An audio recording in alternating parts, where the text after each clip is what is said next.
Voilà, bonsoir, salut. Nous pensons que vous êtes nombreux à l'attente de ce programme Grand H, Grand Homme. Nous recevons pour vous M. Mansantima Ndefi. Il est président de ce grand mouvement citoyen Dressons Enfants qui totalise déjà 3 ans d'existence. Avec lui, nous allons en savoir plus et surtout ses différentes réalisations. Et on va insister aussi sur quelques questions d'actualité. Ça sera la deuxième rubrique. Là, nous sommes dans un cadre différent, donc place des évolués. Comme lui, c'est aussi un monsieur évolué.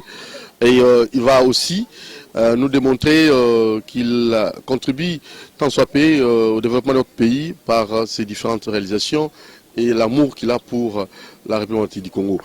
Monsieur Mansantima, bonsoir. Bonsoir, merci Toutoumouti. Bonjour pour ceux qui vont nous suivre le matin, pendant la journée. Bon anniversaire d'abord pour vous-même, hein, parce que vous avez fêté votre anniversaire. Non, oui, bon, il y a eu des anniversaires, c'est moi ici. Il y avait les 13 octobre, c'était l'anniversaire du mouvement Dressons Enfants. Et puis le 25 octobre, c'était mon anniversaire. Donc j'ai reçu beaucoup de souhaits d'anniversaire de tous les amis, de tous les frères, de tous les membres. C'était vraiment une joie immense. Mais aujourd'hui, on est là plutôt pour parler des Dressons Enfants, parce que c'est ça un peu notre famille qui nous réunit dans le cadre de ces combats que nous avons voulu mener ensemble avec le peuple congolais. Très bien. Dressons Enfants, c'est quoi? Un petit rappel. C'est quoi Dressons Enfants? Pourquoi Dressons Enfants? Qu'avez-vous réalisé 3 ans après? Dressons Enfants, c'est votre mouvement qui est un mouvement d'un engagement citoyen dans le cadre d'éveiller la conscience des jeunes Congolais, des parents congolais, sur la prise en charge personnelle. Parce qu'il faut comprendre, chacun de nous a un génie qui sommeille en lui. Mais ce génie n'est pas mis en mouvement par le manque de la formation. Nous ne sommes pas formés, les jeunes, beaucoup de jeunes, la plupart des jeunes sont abandonnés à eux-mêmes. Beaucoup de parents, beaucoup de jeunes filles n'ont pas eu la chance d'apprendre un métier ou la chance d'étudier. C'est pour cela que nous sommes venus avec ces mouvements d'éveiller la conscience des peuples congolais. C'est par l'apprentissage, c'est par la formation que l'on peut espérer vivre dignement. Parce que on doit travailler, nous demandons de l'emploi, mais avant de demander l'emploi, il faut d'abord réveiller ces génies qui sommeillent en nous. Et ces génies, c'est grâce à la formation. Chacun fera les choix par rapport à son talent naturel. Pour un ébénisterie, c'est pour les jeunes. Pour un menuisier, pour un maçon, pour un ajusteur, pour un peintre, pour un artiste, pour un artisan. Tout dépend de son génie et il fera les choix qu'il faut. Mais il y a une réalité, il y a une vérité. Toutes les politiques qui se sont succédées n'ont pas pris en compte la dimension de la formation. C'est vrai, la formation a toujours été un parent pauvre. Et pourtant, dans un pays en voie de développement, dans un pays pauvre, le véritable investissement devait être dans la formation. Pourquoi cela n'est pas pris en compte dans notre pays? Mais c'est parce que les ennemis de ces pays ont voulu détruire ces pays. Qui sont ces ennemis, clairement parlant? Les ennemis de ces pays, ce sont ceux qui ne veulent pas que les Congolais se développent. Parce que si nous réveillons, c'est que nous aimons les pays. Les ennemis des pays sont aussi certains Congolais, les anti-patriotes. Certains aussi sont peut-être des étrangers qui veulent que les Congolais puissent demeurer dans l'ignorance. Plus nous sommes ignorants, mieux on ne va pas déranger. Les Congolais eux-mêmes ont cette conscience-là. Est-ce qu'ils savent, ils connaissent, ils comprennent la grandeur de ces grands pays, la République du Congo, et les différentes richesses que ces pays regorgent? Oui, mais les Congolais, pour la plupart, sont inconscients. Quand quelqu'un n'a pas appris, quand quelqu'un n'a pas été au banc de l'école, quand quelqu'un n'a pas été formé, il ne prend pas la conscience et la dimension de son environnement. Parce que quelqu'un qui n'a pas été au banc de l'école, qui ne connaît pas la géographie, il ne comprend pas ce que c'est la place de son pays dans l'échiquier du monde. C'est la place de son pays dans l'échiquier africain. Mais si tout le monde prend conscience, nous allons exiger beaucoup de choses à nos politiciens. Vous savez, nous réitérons, nous avons toujours exigé le départ de tels leaders politiques, nous ne voulons pas de tels. Mais au finish, personne n'a proposé un programme cohérent pour sortir de la pauvreté. C'est-à-dire, nous nous posons des questions. Est-ce que nous avons vraiment des vrais hommes politiques? Parce que lorsque nous voyons des hommes politiques ailleurs, l'alternance, ce n'est pas l'alternance des hommes, c'est l'alternance des projets, c'est l'alternance des visions. Nous avons chassé Kabila, mais la vision pour gérer Kabila, après, qu'est-ce que nous avons proposé? Aujourd'hui, nous naviguons à vie. Tout le monde le sait. Aucun projet pour la jeunesse. Et pourtant, c'est cette jeunesse qui a été fer de lance pour bouter dehors le régime en place, pour apporter l'alternance tant voulue. Mais l'alternance ne signifie pas changement d'individu, ça signifie changement de système de gestion, changement de vision. Mais dans cette vision, Dressons nos fonds, en tant que mouvement d'éveil patriotique, a toujours dit la base, c'est la formation. Et dans quelle formation? Exactement. Dans la plupart des nations civilisées, dans la plupart des pays développés, ils ont reposé l'information en majoritaire des jeunes dans les écoles de formation professionnelle et technique. Il faut que nous ayons plus de 70% des jeunes engagés dans cette formation. Il a l'avantage, quand quelqu'un a fait des écoles professionnelles et techniques, il a l'avantage d'être l'entrepreneur de demain. D'abord, son métier les rend indépendants. Un menuisier peut monter son entreprise lui-même en fabriquant ce qu'il veut, surtout les bénéficiaristes, les meubles et consorts. Un menuisier, un maçon peut monter son entreprise de construction et rendre service.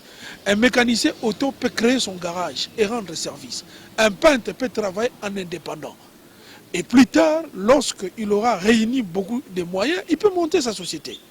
Donc, vous comprenez que les métiers sont les précurseurs de l'entrepreneuriat. Nous ne pouvons pas aujourd'hui parler de l'entrepreneuriat avec des bureaucrates.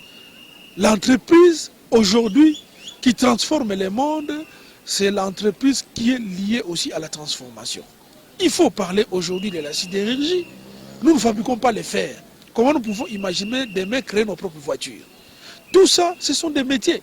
C'est comme ça que vous voyez dans les pays comme le Canada, les pays comme le Brésil, les pays comme la Chine, les pays comme la France, partout quand vous allez, si un noir arrive, on lui facilite pas d'entrer à l'université. On lui pousse à faire le métier. On appelle ça même l'intégration. Quand tu arrives, tu dois être intégré. Quand nos enfants arrivent là-bas, on les pousse à faire le métier. Et tout de suite, c'est le chemin qu'on lui montre. Parce qu'ils connaissent. C'est là où se trouve la véritable main-d'œuvre. Les universitaires sont des cadres qui encadrent, qui anticipent. Ils peuvent ne pas être nombreux. D'ailleurs, étudier dans une université, ça coûte cher. Quand l'université coûte moins cher, c'est que l'enseignement n'est pas à la hauteur souhaitée. Pourquoi cela n'est pas mis en application, n'est pas vraiment bien appliqué chez nous? Ça prend beaucoup de temps. Pourquoi? Nous insistons, mais nous ne sentons pas une sorte de considération de tout ce que vous dites, parce que ce n'est pas la première fois. Vous avez fait de pareilles propositions régulièrement. Ça, c'est, je crois, si je m'abuse, 10e numéro, où vous insistez sur l'apprentissage de métiers professionnels pour aider nos jeunes, pour vraiment faire une sorte... faciliter les jeunes, hein, parce que vous savez, le chômage bat vraiment son record dans notre pays, plus de 90% des chômeurs jeunes que nous avons, et ça pose problème. Pourquoi ça traîne? Pourquoi ça prend du temps? Pourquoi nos politiciens n'appliquent pas cela? Il faut quoi? Un budget? Il faut quoi? Voter des lois? Il faut quoi? Réforme de notre secteur éducationnel? Il faut quoi? Merci. Ce qu'il faut comprendre dans ce genre de choses, lorsque l'ennemi vous tient, c'est à vous de vous réveiller. Notre message s'adresse principalement aux jeunes, pas aux gouvernants. Parce que les gouvernants sont déjà assis dans leur confort. Ils ne nous écouteront pas. Ça n'a pas été leur vision dans la base. Or, nous qui vous parlons, c'est notre vision. C'est notre façon de voir les choses. Nous allons faire même 100 numéros pour que nous soyons seulement écoutés. Il faut que tous les jeunes puissent penser comme nous, qu'ils comprennent ce que nous comprenons, notamment le développement à travers les domaines de métiers professionnels et techniques. Nous voulons que nous soyons écoutés par les jeunes. Parce que si nous sommes nombreux, nous sommes 1 million, 2 millions, 10 millions, 5 millions de jeunes qui réclament cela, il n'y aura pas autrement. Parce que nous ne réclamons pas. C'est pour cela que ces gens-là font ce qu'ils veulent. C'est pour cela qu'un homme qui n'a pas de vision peut nous diriger. Mais les jours où nous allons réclamer des choses qui sont cohérentes, vous verrez que ne peut s'aventurer à diriger ce pays un homme qui a une vision. Si une vision n'est pas portée par plusieurs personnes, c'est difficile que cette vision puisse prendre corps. Le problème, même si nous qui portons cette vision, nous ne sommes pas dans les décisions, mais si la majorité des jeunes demandent cela, ça sera d'application.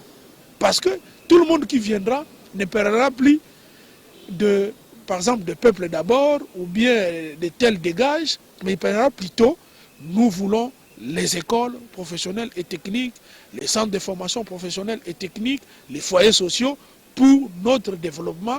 Nous voulons des grands ateliers. De façon gratuite. Des grands ateliers, nous voulons des laboratoires, d'une manière gratuite, pour que nous soyons formés, intégrés dans notre société, afin de booster les développements. Quel argent? Avec le budget, un budget conséquent. Donc celui qui vient, il ne viendra plus s'hasarder. Vous savez, ces gens-là font ce qu'ils veulent, parce que nous n'exigeons pas ça. Depuis la nuit des temps, nous n'avons jamais demandé ça. Il faut qu'on dise la vérité. Nous avons toujours demandé tel quitter pour être remplacé par tel. Nous avons un leader politique qui émerge, que tout le monde suit, quelle est sa vision politique, on ne connaît pas. La vision ne peut pas se limiter aux élections, dialogue. Non, la vision doit être là, elle doit s'imposer. C'est pour cela que Dressons nos fronts, dans sa 3e année d'anniversaire, a pu faire un travail important au sein de la jeunesse.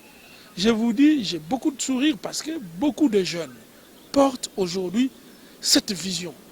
Nous ne sommes pas majoritaires. Le travail de la télé, c'est que nous soyons majoritaires. Nous nous battons pour que nous devenions même 10 millions. Si nous sommes 10 millions, personne ne trompera plus les jeunes Congolais. C'est plus dans le cadre de la sensibilisation. C'était tout simplement à ce niveau-là. C'est un éveil de conscience. Il faut que les jeunes se réveillent, de mieux demander. Surtout, il y a des jeunes qui ont raté les formations. Il y a des jeunes qui n'ont pas eu la chance, des jeunes filles, des filles mères qui sont abandonnées. Il y a nos mamans qui sont dans des marchés qui vendent la main les sols. Ils ont besoin des foyers sociaux où ils peuvent apprendre le métier de tissage, le métier de couper-couture, l'alphabétisation. Ils seront automatiquement intégrés. Ils peuvent apprendre le métier, par exemple, de restauration. Ils peuvent créer leur restaurant de très bonne qualité. À ce moment, ça va rehausser leur niveau de service. Ils peuvent gagner un peu plus. Ça, un individu ne peut pas le faire. L'État, il gère notre argent. Nous avons les mines, nous avons les coltans. Pourquoi les coltans n'apparaissent pas dans notre budget? Je ne cesserai de vous poser cette question parce que quand quelqu'un nous suit, il pourra dire mais non, mais M. Mansanti m'a défait quel problème? Nous avons déjà l'INPP. Moi, j'aimerais que vous puissiez encore insister là-dessus et démontrer quelle est la différence entre cette proposition que vous faites là et l'INPP. Parce qu'il faut nécessairement que vous puissiez quand même lever cet équivoque auprès de tous ceux qui nous suivent. À tous ces jeunes qui me suivent, l'INPP, c'est une très belle institution qui perfectionne. Déjà, c'est Institut national de préparation professionnelle. C'est-à-dire, quelqu'un qui termine dans un domaine, mais il doit approfondir son domaine pour qu'il devienne professionnel. L'INPP est là pour aiguiser son art. Quelqu'un qui travaille dans une société, dans les domaines de secrétariat, il y a une nouvelle technologie qui apparaît. La personne peut être préparée à l'INPP. Quelqu'un qui veut faire une conversion des métiers, mais qui a déjà une base, il peut faire l'INPP. L'INPP ne dépend pas du ministère de l'EPST ou même de la formation professionnelle. L'INPP dépend du ministère du Travail. Déjà, la philosophie, c'est dans la formation continue. Le ministère du Travail, c'est celui qui a la charge de la formation continue. Il n'a pas la charge de former des gens à l'état brut. Mais l'EPST ou le ministère des Affaires sociales, ils ont les rôles de récupérer les gens à la terre brute, au niveau des affaires sociales, de récupérer des jeunes défavorisés à être formés. À l'INPP, on paye des cotisations. Nous, en tant que chef d'entreprise, nous payons nos cotisations chaque mois. Moi, je le paye en tout cas. Vous comprenez? Et puis ceux qui vont être formés là-bas, ils payent chaque mois. Parfois $70 par mois. Mais aujourd'hui, pour un fonctionnaire qui est payé $50, comment il peut prendre en charge ses enfants à l'INPP? Il ne saura pas. Vous comprenez? Donc, les centres de formation professionnelle, les écoles de formation professionnelle et technique, la formation doit être gratuite. L'État, lorsqu'il fait les sociales, ce n'est pas du bénévole. Ce n'est pas de la nécessité. C'est un devoir de développement. Si vous ne le faites pas, tant pis pour vous, parce que le pays ne va pas décoller. Quel genre de jeunes que nous aurons dans 30 ans, dans 50 ans, dans 10 ans?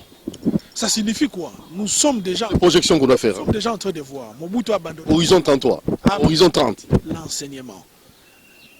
Les parents ont supporté. Aujourd'hui, la plupart des gens qui ont été formés dans cette perspective ont des insuffisances dans la formation. Et la génération, il y a une génération qui n'a même pas étudié, qui est une bombe à retardement. C'est cette génération qui s'avilit aujourd'hui avec de drogues bombées, que nous décourageons avec beaucoup d'énergie. Parce que la drogue détruit les corps. Mais ça, c'est encore rien. Aujourd'hui, lorsque vous circulez, vous voyez même nos compatriotes qui sont dans des motos. Mais la circulation est devenue un casse-tête. Ces jeunes qui déambulent dans des motos, qui font des mototaxis, ils détruisent aussi leur corps. Avec des hernies, tout ça. Hémorroïdes. Des hémorroïdes terribles. C'est-à-dire que déjà leur longévité est mise en cause. C'est une destruction totale de leur vie. Et demain, ces jeunes, de plus en plus, qui ne sont même pas capables de prendre en charge la totalité de leur famille, ils vont prendre quel type d'enfants? Et ce sont ces enfants-là, Affaiblis. demain, qui vont vendre Les parents affaiblis. Oui, mais ils vont vendre les Congos. Les jours où on leur dit de donner les Congos, ils vont donner. Parce qu'ils comprennent, ils vont pas... Quelle politique? C'est une politique, c'est une occupation intelligente ou comment? C'est une occupation intelligente, c'est une destruction intelligente de notre pays. Donc à petit fait. À petit fait, malheureusement, ni les opposants, ni ceux qui sont au pouvoir ne comprennent la réalité de ces choses. Aujourd'hui, moi je suis désolé, nous avons de l'autre côté un grand opposant, Martin Fayulu. Vous voyez, il est là. Mais lorsqu'il parle, est-ce qu'il fait une proposition de développement? Qu'est-ce qu'il pense de ces jeunes qui les suivent? C'est cela le discours. De l'autre côté, nous avons le président Félix Tshisekedi. Gratuité de l'enseignement, ça pose déjà problème. Un problème de ceux-là qui gagnent plus, qui gagnent moins. Et conséquence, les rentrées des classes deviennent de plus en plus compliquées. Lorsque les enfants vont en vacances pour rentrer, ce sont des discussions interminables. Vous comprenez? Donc, il est temps que nous investissions totalement dans les domaines de la formation. Le social, c'est le devoir. Il faut penser même à des écoles d'élite. D'élite dans chaque domaine. Les écoles d'élite ne signifient pas maths physique, non. C'est quel genre d'école? Les écoles de formation professionnelle d'élite. Vous avez par exemple Don Bosco. C'est une école d'élite. En matière de formation professionnelle. Vous avez des écoles comme des IM. Dans d'autres domaines, vous avez les Boboto, les écoles jésuites, les Kabambar, tout ça. Vous terminez, vous avez directement votre embauche, votre emploi. Vous êtes... Le problème ici, il faut changer aussi notre système de formation. Aujourd'hui, les formations doivent être liées aux compétences. Vous ne pouvez pas faire 6 ans d'école primaire et 6 ans d'école secondaire et ne pas être compétent. Quelqu'un fait le maths physique mais n'est pas compétent. Ça, c'est quand même dangereux. De tout l'investissement que les parents ont fait, le gars n'est pas compétent. Oui, il est intelligent. Donc cloué au lit, donc dépendant totalement. Je ne parle même pas cloué au lit, mais il n'est pas compétent. Parce que lorsqu'on forme, la compétence c'est quoi? Lorsque je te forme, tu feras quoi? Après avoir terminé tes études secondaires, tu vas être qui? Il faut que déjà à ce niveau, quelqu'un se situe. Quand quelqu'un fait la biochimie, il est qui? Rien du tout. Il est obligé d'aller à l'université. Maintenant s'il n'y a pas l'argent, l'université devient qui? Vous voyez même, notre formation pose problème. La durée aussi, ça prend du temps pour rien. Même la durée secondaire, ça peut être... Finish, on a quel résultat, quel produit fini? C'est cela. Donc nous, ce que nous voulons, quand quelqu'un termine ses études, il doit être compétent. C'est-à-dire, il termine, j'ai fait les maths physiques, je suis compétent pour ça, ça, ça, ça. Je suis compétent pour faire des analyses, je suis compétent pour faire ceci. Parce que les investissements jusqu'à ce niveau-là, que l'État va faire, ça doit être rentable pour les pays. Ça ne doit pas être des investissements jetés à l'eau. Et puis, ce n'est pas tout le monde qui peut aller dans ces écoles-là. Les gens doivent être dans les métiers. La majorité des jeunes doivent être dans les métiers. C'est là où on produit. Si tout le monde doit faire maths, physique, littéraire, tout ça. Littéraire, en plus, le domaine de littéraire, c'est le littéraire des Français, Même pas littéraire des frères de Lingala, de Kikongo, pour faire progresser nos langues. Ça pose problème. Non, les compétences posent déjà problème. Donc notre système éducationnel doit être repensé. Tout ça, ça demande des états généraux de l'enseignement. Il doit nécessairement commencer, parce que nous insistons là-dessus. Ce qu'il faut comprendre, c'est que l'éveil que nous sommes en train de faire aujourd'hui, nous voulons faire réveiller les jeunes Congolais dans ces domaines-là. Il faut que les jeunes Congolais deviennent responsables de leur destin. Et nous tenons notre destin dans nos formations. Si les jeunes Congolais commencent à exiger l'enseignement, vous verrez que les bailleurs de fonds qui ont financé pour qu'on chasse des présidents, tout le monde viendra toujours là-bas et financer, équiper, financer parce que c'est ce qu'ils veulent. On va vous donner ce que vous voulez. Vous voulez que Kabila parte, Kabila est parti. Mais après Kabila, vous avez voulu quoi? Rien du tout. On vous a donné, bon, je pars. Je suis parti, et puis on a fait quoi? Rien du tout. C'est ça le travail de Delson Enfant. Aujourd'hui, Delson Enfant a 6 s'implanter. Nous sommes à Kitambo. Nous sommes à Ngaliema. Dans toutes les 24 communes et dans des provinces aussi? Nous sommes dans certaines provinces. Nous sommes à Kimboala, nous sommes à Mongafula, à Kindele, à Congelos. Je salue tous les membres qui sont là. Nous sommes à Tchang où déjà, nous avons une base qui est en train d'être formée. Avec M. Alekabou. Voilà. Donc ça, il faut comprendre. Nous sommes déjà, aujourd'hui, j'ai été contacté par des jeunes de Butembo. À partir de Butembo, ils m'ont écrit. Ils sont contents de l'initiative qui a été prise. Ils ont beaucoup aimé sur ma page Facebook, parce que nous avons lancé une page Facebook des femmes en sentiment. Les jeunes qui nous suivent à travers la République ont réagi positivement. Beaucoup de messages inbox, ils ont dit « Président Fanfan, c'est ce que nous voulons ». Vous êtes parmi les rares personnes qui parlent de ces problèmes des jeunes. Déjà, nous ici, nous nous prenons en charge. Nous avons lancé des écoles de formation professionnelle dans le cadre de coupe et couture des mamans que nous récupérons dans des zones de guerre. Vous voyez, quand vous parlez avec des gens, vous sentez que c'était un besoin pressant. C'est le besoin même le plus profond des jeunes Congolais. Nous avons parlé avec eux. Nous discutons, nous chattons avec eux. Et ils ont adhéré totalement à cette vision. Lorsqu'une vision est claire et limpide et que les jeunes trouvent en vous cette voix porte-étendard qui parle pour eux, ils ne peuvent que vous aimer. Ils ne peuvent que vous dire, désormais, nous sommes votre partenaire. Ce sont nos partenaires. Aujourd'hui, nous avons des partenaires à Butembo. Est-ce que vous pouvez vous imaginer? Nous sommes en train d'aller petit à petit. Il faut que cette vision puisse conquérir le pays tout entier. Et vous verrez, le paradigme va changer. Les policiers qui nous suivent, les militaires qui nous suivent, il a besoin que son enfant soit formé. Ce que j'ai dit, c'est pour eux. L'agent de sécurité qui me suit, il a des difficultés chez lui à la maison pour gérer ses enfants. Mais si on ne forme pas son enfant, quel est l'héritage qu'il va léguer? C'est le chaos derrière lui. Il a besoin que cet environnement puisse se développer. Ce message, c'est un message qui n'est pas politique. C'est un engagement citoyen. Un engagement citoyen des valeurs. Si nous en parlons et nous revenons, nous donnons le meilleur de nous-mêmes parce que nous sommes des patriotes. Nous aimons le pays. C'est notre pays, c'est notre nation. Nous n'accepterons pas que ce pays sombre dans des insuffisances de nos dirigeants politiques qui pensent qu'à leurs intérêts, qui n'ont des discours... Ils ne pensent qu'aux élections. Aux élections sans programme. Mais finalement, aujourd'hui, jeunes Congolais, les députés qui viennent vers vous, qui vous donnent un gâteau, qui vous donnent un polo, mais cette personne vous chosifie. Il veut hypothéquer votre avenir à cause d'un polo. Monsieur Mansantima, j'aimerais que vous puissiez quand même donner à titre exemplatif, hein, parce que vous savez, professionnaliser notre métier, et valoriser cela, prendre cela en compte. Mais avec des exemples concrets, les gens pourront vraiment bien comprendre votre vision. Parce que ça paraît un peu compliqué. Et les gens vont confondre cela parce qu'il y a des enfants qui sont scolarisés, il y a des étudiants aussi. Ils pensent que mais nous étudions déjà. C'est le travail qui nous manque. S'il y a moyen, mettez à la disposition de la jeunesse vos entreprises que vous allez ouvrir ou quoi que ce soit. Alors moi j'aimerais que vous puissiez bien expliciter cela. Donc bien détailler cela pour que ça soit clair et net. Avec des exemples vraiment clairs sur ces domaines, ces secteurs, cette vision qui cadre avec les professeurs, donc qui cadre avec notre réalité, le chômage que nos jeunes ne cessent de décrire. Merci, c'est une question vraiment précise. Ce qu'il faut comprendre,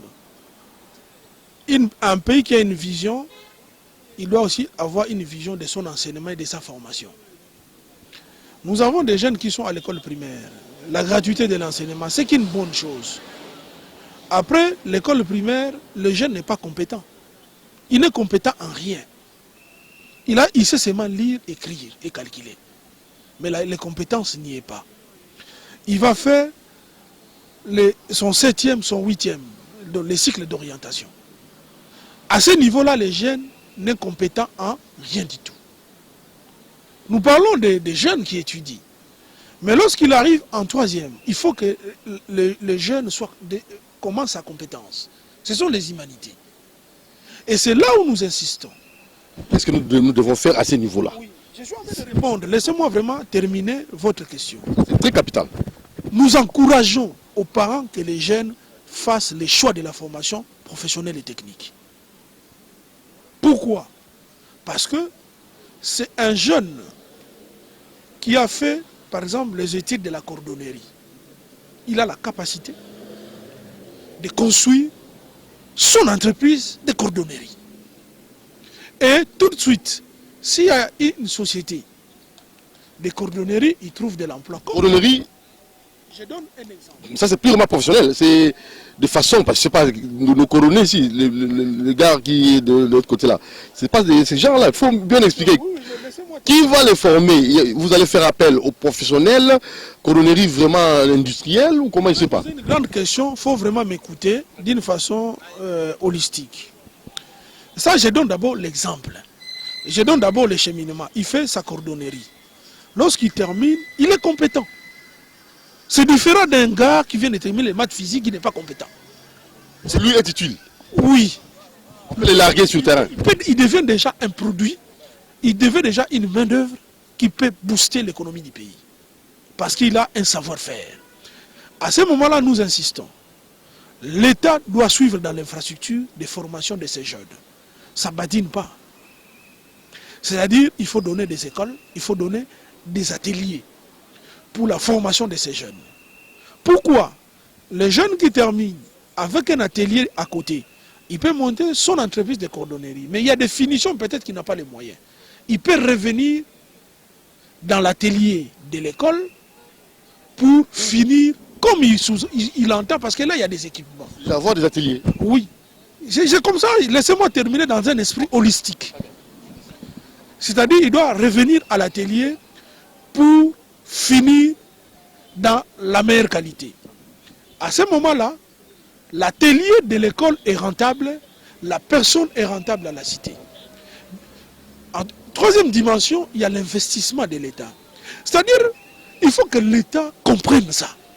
C'est que nous voulons un dirigeant qui comprend ça. Pas un dirigeant qui fait de la politique. Oh, je vous crée une école. En lui, il ne comprend pas ce que c'est. Vous comprenez? Nous voulons de nouveaux leaders. Des leaders qui ont la compréhension des choses. Pas des leaders qui font des choses pour vous plaire. Oh non, vous êtes des jeunes, bon, on vous a fait un truc là-bas. Non. Qui doit être durable pour les générations présentes et futures. Un dirigeant visionnaire qui sait, nous avons investi dans cette école 2 millions de dollars, parce que ce sont des écoles qui ne coûtent pas moins cher. Hein. Ce sont des écoles où vous mettez 2 millions. Mais vous savez que dans ces écoles, c'est une école d'élite, nous formons en moyenne par an nous lançons sur les marchés. Au bout de 10 ans, ceux qui passeront dans cette formation auront un tel niveau, ils vont booster l'économie. Parce que le développement, l'émergence, ce n'est pas comme ça. Les pays n'est même pas sur la voie de l'émergence compte tenu de cette formation. Tout ce qu'on nous dit par les politiciens, c'est du trompe-l'œil. L'émergence commence là-bas. C'est dans la formation. Maintenant, cet exemple, il est corollaire dans chaque métier. Il est corollaire à l'ébénisterie, il est corollaire à l'agistage, L'électricité. il est corollaire à l'électricité du bâtiment. Quelqu'un qui termine à l'ISTA, il ne sait même pas résoudre. Nous parlons d'abord de l'école secondaire. Secondaire seulement. Nous ne parlons pas universitaire, nous parlons des compétences de ceux-là qui terminent d'abord les secondaires. D'abord le secondaire, à ce niveau-là déjà. Nous mettons de côté. Il y a des jeunes qui ont raté la formation, qu'on a abandonné. Il faut comprendre, les parents étaient pauvres. Il n'y a pas eu gratuité de l'enseignement. Il y a des parents, carrément, ils n'ont pas financé la scolarité de leurs enfants. C'est des enfants que nous avons sur la rue qui sont illettrés. Ces enfants doivent être récupérés.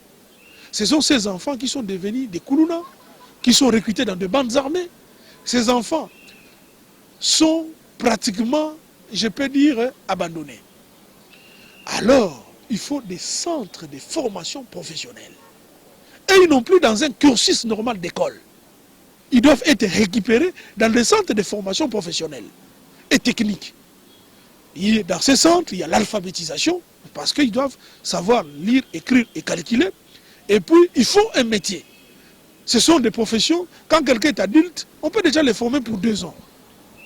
Après, lui-même, il devient utile, il commence à financer. S'il a des ambitions, il finance ses études. C'est comme ça qu'à l'époque, lorsque les jeunes sont arrivés, ils ont récupéré nos parents qui étaient plus âgés. Mais à un certain âge, ils ont fait des formations de 3 ans, de 4 ans, ils sont devenus utiles à la société. On parle de Lumumba qui a fait, par exemple, 4 ans d'école ou 5 ans, mais qui a été Premier ministre dans ce pays. C'est possible. C'est possible. Tout le monde sait que c'est possible. Tout le monde le sait. Mais personne ne veut l'appliquer. Personne ne veut l'appliquer. Parce qu'il n'y a aucune politique. Troisièmement, nous avons des mamans, des filles mères, des mères au foyer, qui sont déjà pleines dedans, des mamans qui vendent des poissons, qui vendent des arachides. Il faut les récupérer dans des foyers sociaux, comme à l'époque. Les filles mères peuvent être récupérées dans ces foyers. Ils peuvent apprendre les métiers de tissage. Ils peuvent faire des nappes, ils vendent des nappes. Vous savez, lorsqu'on fait un service et lorsqu'on voit la rentabilité est tout autre que lorsqu'on vend seulement sans professionnalisme. Et comme on dit en lingala, kibouti. Comprenez? Et puis, il faut récupérer nos mamans qui vendent par-ci par-là. Ils peuvent apprendre des métiers là-bas. Les métiers de restauration, les métiers de pâtisserie. Si la maman... Ici, là, ce que nous avons là, juste derrière Mouroun Djambé. Exactement. C'est un peu modernisé, un peu professionnalisé. Exactement. La cuisine, mais autrement. Exactement. Présenter les produits autrement. Exactement. Et ça s'apprend. Et lorsque vous avez des foyers sociaux, on récupère des jeunes dans les métiers de restauration, dans des métiers d'hôtellerie, c'est-à-dire qui peuvent être employés dans les hôtels de luxe ou de qualité. Le maman qui vendait des beignets, lorsqu'ils apprennent les métiers de pâtisserie, ils font maintenant des jolis gâteaux. Il y a des variétés sur leur table, ils vendent bien. Le maman qui vendait hier des poissons, on leur apprend des techniques de conservation, des techniques de fumage ou de séchage des poissons. Vous voyez? Et tout ça compte. C'est ce que nous devons faire. Et dans ce genre de choses, nous comprenons, et je crois que nous avons répondu totalement aux réalités par rapport à vos questions. Donc nous avons pris couche sociale par couche sociale. Nous avons parlé, et aussi les foyers sociaux, ce que nous avons oublié, récupèrent aussi les jeunes abandonnés. Par exemple, les enfants abandonnés sur la rue, les chégués qui n'ont pas encore l'âge adulte, ou même ceux qui ont l'âge adulte, mais on les envoie dans les centres de formation professionnelle. C'est un avantage. Nous allons récupérer. Nous faisons un travail comme ça pendant 5 ans. La société va changer. Et vous allez voir que l'image de la société va se transformer. Parce que c'est la formation qui est la machine à transformer les hommes. Et les jeunes n'auront même pas besoin des élections. Et vous verrez, vous dites les gens aujourd'hui réclament les élections, ils regardent les présidents parce que nous n'avons pas de solution. Si aujourd'hui le président Félix n'apporte pas de solutions claires à la jeunesse congolaise, il sera haï, vomi. Peu importe le temps, mais après lui aussi va regretter. Il est de son devoir. Ce que nous disons, il est de leur devoir de prendre ça à cœur. Si ce pays bat pour si son cœur ou le cœur de tout le monde bat, de tous ces politiciens se bat pour cette nation, il est temps que nous puissions changer les choses. Ce que j'ai dit, c'est la voie qui a transformé le monde entier. On n'invente pas la roue. C'est une réalité universelle. Dressons nos fronts, les adhérents pourront vous contacter comment? Est-ce que vous continuez à recevoir quelques candidats, quelques volontaires, quelques jeunes qui pourront peut-être aussi emporter les pas dans votre vision? Il y a un numéro de contact, il y a une adresse. Dressons nos fronts est très ouvert. Nous sommes à 3e année, c'est le travail que nous faisons, non seulement de sensibiliser, c'est de construire une famille. Ceux qui nous suivent, notre numéro c'est 082 26 39 983. Nous sommes là, nous portons cette vision. Créons une forte communauté. 082 26 39 983. Et suivez notre page, la page des Fanfans Massiantima. Likez la page. Invitez vos amis à liker cette page. Nous allons ensemble construire une communauté. Soyons 10 millions, soyons 20 millions.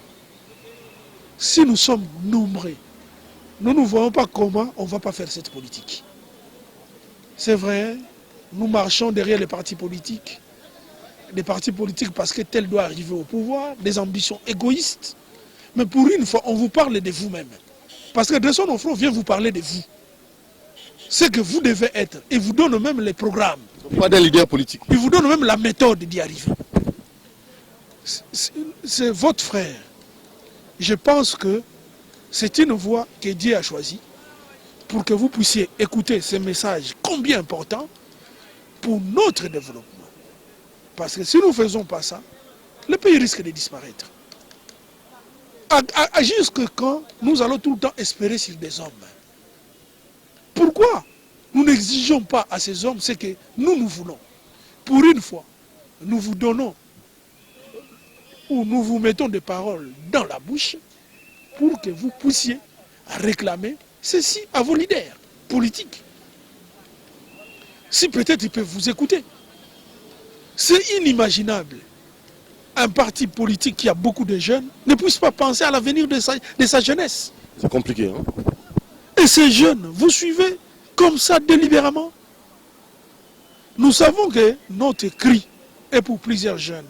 Les jeunes qui sont parfois utilisés, ils sont moins nombreux. Mais il y a la majorité silencieuse des jeunes qui croupissent dans la misère, qui nous écoutent à travers les communes les plus reculées de la ville de Kinshasa, à travers toute la République. Il est temps, comme un seul homme, que nous nous mettons debout pour que les paradigmes de développement puissent changer. Voilà un peu ce qui peut être notre message pour ces 3 ans d'anniversaire. Votre mouvement totalise 3 ans. Beaucoup de jeunes nous ont suivis, mais nous ne sommes pas assez. Il est temps que vous nous suivez. Il est temps que vous allez, même sur notre page Facebook, liker, pour que nous puissions partager nos idéaux à travers les réseaux sociaux, qui est un canal où nous sommes en direct, nous chattons et nous partageons et nous montons des stratégies. Parce qu'aucune salle de réunion ne peut contenir 20 millions de Congolais. Mais dans les réseaux sociaux, il est possible que nous soyons 20 millions ensemble autour d'un leader, que nous puissions discuter des choses intéressantes pour le développement de notre avenir. Merci Fanfan Massiantima. Il nous reste quelques 5 minutes. Hein? Donc, parce qu'on devait... déjà combien? Ouais, il nous reste 5 minutes seulement. Peut-être que vous allez juste argumenter sur ces blocs patriotiques, FCC, la MOCA qui organise et l'Église catholique, voilà, une marche les 6. Voilà, un mot. qui veulent à tout prix que Denis Kadima soit mis à l'écart. Merci beaucoup. C'est très regrettable.